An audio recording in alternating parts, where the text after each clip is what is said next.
Why do camera operators sometimes shoot a subject from a low angle? How does this affect the viewer's perception of the scene? And what meaning does a high-angle shot convey?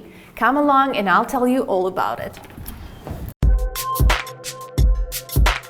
Hi everyone, my name is Daria and you're watching the Movavi vlog, your go-to channel for creating cool videos. Today we're going to talk about camera angles and how directors and cameramen use them in movies. We'll discuss the kinds of camera angles there are and how each can be used to create a particular atmosphere and convey the emotional state of the characters. Before we start, let me remind you that right under this video you can hit that like button, subscribe to the channel and ring that bell to get notified anytime we release new episodes, challenges and promo codes. By the way, Movavi's New Year's sale starts next week and will last until December the 30th. We'll tell you more about the best discounts in upcoming videos, so stay tuned. And now, let's get started. What is a camera angle? The term camera angle is pretty self-explanatory. It's the angle of the camera relative to the subject. Some people mix up camera angles and camera shots. As a reminder, the term shot concerns the size of the image. We discussed it in an earlier episode. Both terms peacefully coexist and can be used simultaneously when describing a movie scene. For example, this shot from Inglorious Basterds is a low-angle medium shot. Eye-level view.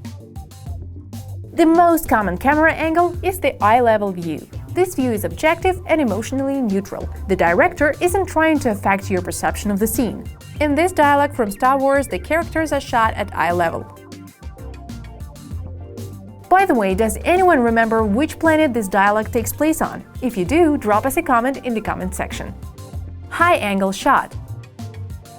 In a high-angle shot, the camera is pointed down at the subject, which makes the latter seem smaller. Directors choose a high-angle shot if they want to show that the character is weak, puny, and helpless, like Gollum in this scene from Lord of the Rings.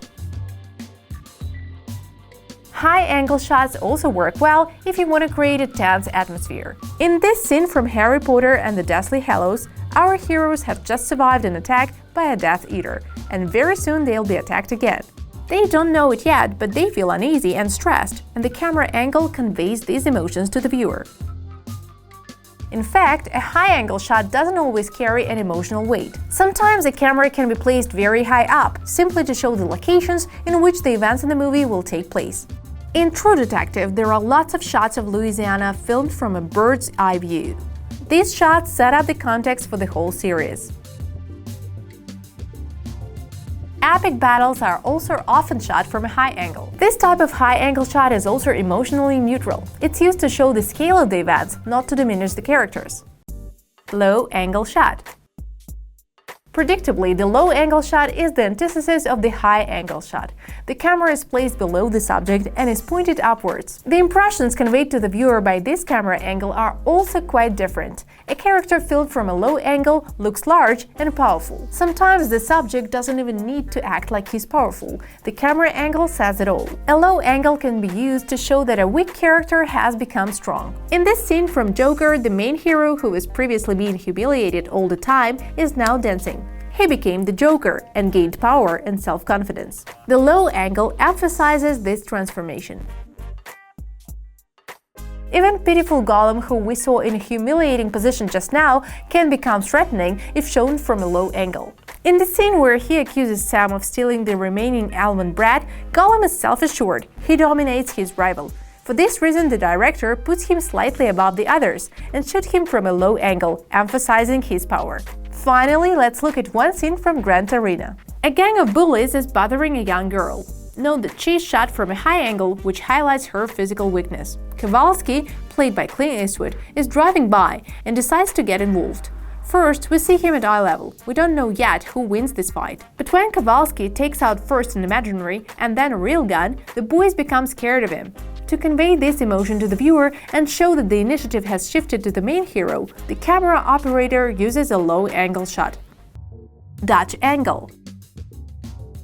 Last but not least is the Dutch angle. It's the most unusual type of camera angle in which the camera has a noticeable tilt on its x-axis. The Dutch angle is often used to create an atmosphere of anxiety, uncertainty, or even madness. Actually, the Dutch angle isn't really Dutch. It was invented by Germans, and it's called Dutch just because of confusion between the words Deutsch and Dutch. This camera angle was first used by German expressionists. You can see it in the movie The Cabinet of Dr. Caligari, which is one of the earliest horror films.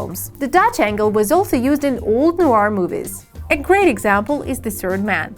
Here, the Dutch angle also emphasizes the isolation and alienation of the hero in a foreign country. As with any unusual trick, the main thing is not to overuse it. Battlefield Earth is a notorious example of overusing the Dutch angle. When an interesting camera angle stops being an attention grabber and becomes the norm, the movie starts looking a bit ridiculous. Now you know how camera angles can be used as an artistic delivery method. Next time you go see a movie, try to watch which camera angles were chosen and how they affect your perception of the movie. It'll be an interesting experience, I swear. If you liked today's episode, don't hesitate to hit that like button below. And that's it for today. See you next time.